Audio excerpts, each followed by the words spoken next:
বাবা মায়ের মধ্যে থাকলেই যে বাচ্চার হলেই সেটা কনজেনিটাল হবে এরকম না, কনজেনিটালটা টোটালি ডিফারেন্ট টাইপ, যেটা জন্মের পরপরই ধরা পড়ে। আর রিসেন্ট কি কোনো পরিসংখ্যান আছে বাংলাদেশের? বাংলাদেশের যে পরিসংখ্যানটা আছে এটা বেশ পুরানো, কারণ আসলে হাসপাতালে কতগুলো নেফ্রোটিক সিনড্রোম আসতেছে এটা এখন অতটা বেশি ইম্পর্টেন্ট না, কারণ এটার ম্যানেজমেন্টের দিকে আমরা বেশি অগ্রসর হয়েছি বর্তমানে।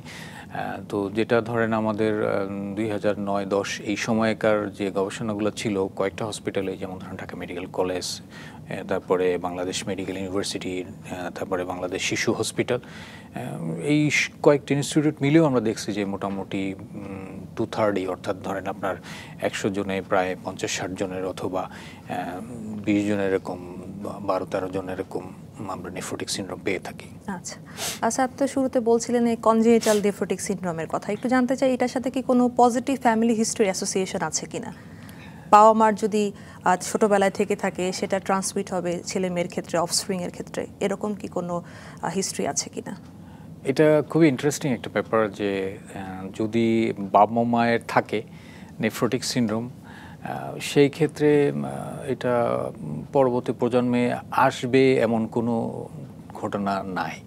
কিন্তু কনজেনিটাল নেফ্রোটিক সিনড্রোম যেটা আমরা যে কয়েকটা স্পেসিফিক টাইপকে মানে জেনেটিক মিউটেশনকে আমরা ডিফাইন করে থাকি, ওদের প্রেজেন্টেশনটা টোটালি ডিফারেন্ট। তো ওদের ক্ষেত্রে হয়তো বা বাবা মায়ের দুজনের মধ্যেই কিছু না কিছু জেনেটিক মিউটেশন থাকে, যেটা তাদের মধ্যে হয়তো প্রকাশ নাও পেতে পারে। সো প্রকাশ পেলে বাবা মায়ের মধ্যে থাকলেই যে বাচ্চার হলেই সেটা কনজেনিটাল হবে এরকম না, কনজেনিটালটা টোটালি ডিফারেন্ট টাইপ, যেটা জন্মের পরপরই ধরা পড়ে। আর আরেকটা বিষয় এখানে জানাটা জরুরি, সেটা হলো ফ্যামিলিয়াল নেফ্রোটিক সিনড্রোম। দেখা যাচ্ছে যে সিবলিংয়ের মধ্যে অর্থাৎ ভাই বোনের মধ্যেও নেফ্রোটিক সিনড্রোমটা আসতেছে।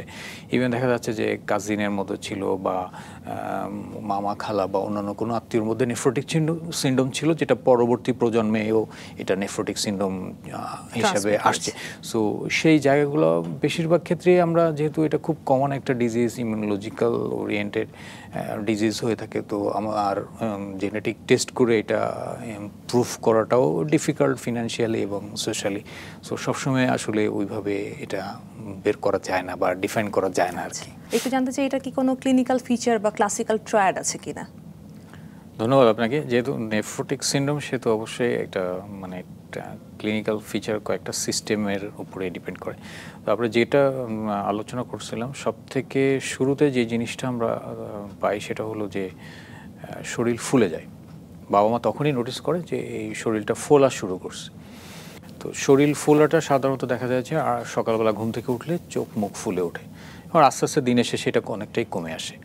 এবং এই চোখ মুখ ফোলাটা কয়েকদিন পারসিস্ট করার পরবর্তীতেই দেখা যাচ্ছে যে পাটা ফুলে উঠছে, বাচ্চাটা আগের মতো খেলছে না, একটু দুর্বল মনে হচ্ছে, এবং লক্ষ্য করলে দেখা যায় যে তার পেশাবের পরিমাণটাও কমে গেছে। আগে যেখানে ডেইলি 5-6 বার করে পেশাবে যেত, সেখানে দেখা যাচ্ছে যে হয়তো সকালে একবার করছে, রাতে বা সন্ধ্যায় একবার করছে, খুব কম পরিমাণ পেশাব করে।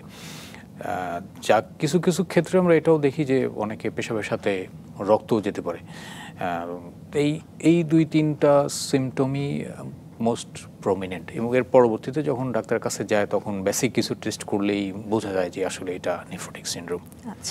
আচ্ছা, আপনি তো কিছু উপসর্গ বা লক্ষণের কথা বলছেন যেটা দেখে আসলে বাবা মা পেডিয়াট্রিক নেফ্রোলজিস্টের কাছে আসছেন। আচ্ছা, একটু জানতে চাই যে অ্যাজ আ ডক্টর বা ফিজিশিয়ান আপনি কি স্যার সাইন দেখতে পান একটা পেশেন্টের মধ্যে নেফ্রোটিক সিনড্রোম সম্পর্কে? ধন্যবাদ আপনাকে। এইটা নেফ্রোটিক সিনড্রোম আসলে যখন শরীর ফুলে বাচ্চাটা যখন সিমটম আসে তখন একজন পেডিয়াট্রিশিয়ানের কাছেই যায়।